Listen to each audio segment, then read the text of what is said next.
Kenya's political heat just got a fresh burst of fire, and it's coming straight from the top. President William Ruto isn't just ready for 2027.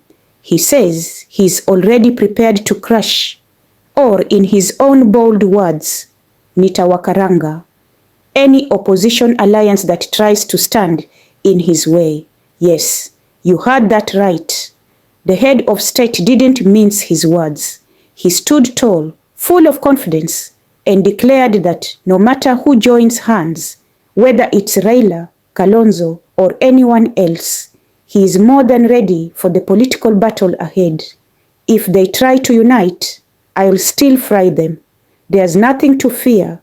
That's not just political confidence. That's chest thumping at its finest.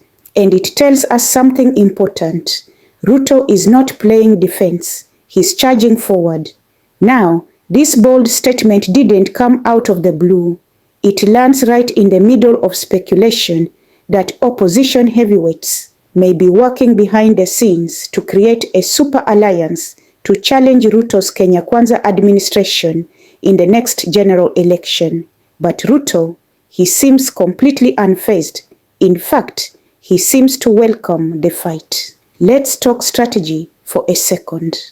Since taking office, Ruto has worked to tighten his grip on power, not just through executive decisions, but also by wooing defectors from the opposition, strengthening his influence in parliament, and carefully building grassroots support.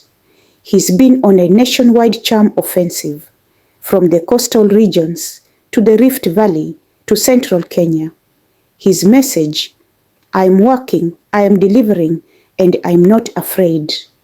But here's where things get interesting. Behind closed doors, opposition figures like Raila Odinga, Kalonzo Musyoka, and even Martha Karua are reportedly exploring ways to unite. They've been bruised before, but they haven't bowed out. Ruto's growing dominance may be the very reason they are considering a grand coalition, a political force they hope could match his momentum. So, is Ruto trying to intimidate them before they even organize? Or is he simply that confident?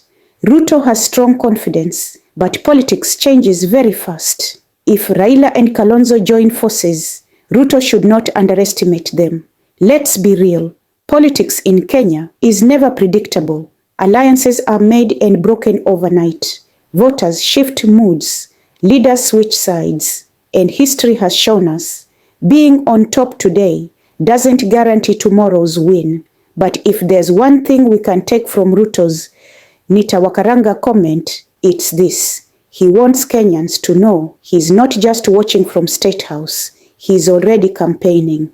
And now, here's the bigger question for all of us. What kind of politics do we want to see as we head toward 2027? Do we want fiery language and strongman postures? Or do we want leaders who talk less and work more? Can Kenyans trust confidence, or should they demand performance? As your Sauti Mzalendo, here's my take. Confidence is good. It shows strength, but too much of it can become arrogance. And in a country still battling the high cost of living, unemployment, and corruption, maybe it's time for leaders to speak less about crushing opponents and speak more about lifting citizens. Because at the end of the day, we, the Wananchi, are the ones who need frying, not in politics, but in affordable oil prices. Until next time, stay alert, stay wise, and always ask, who's really working for me? This has been Sauti Mzalendo, your voice, your watch. Keep it locked.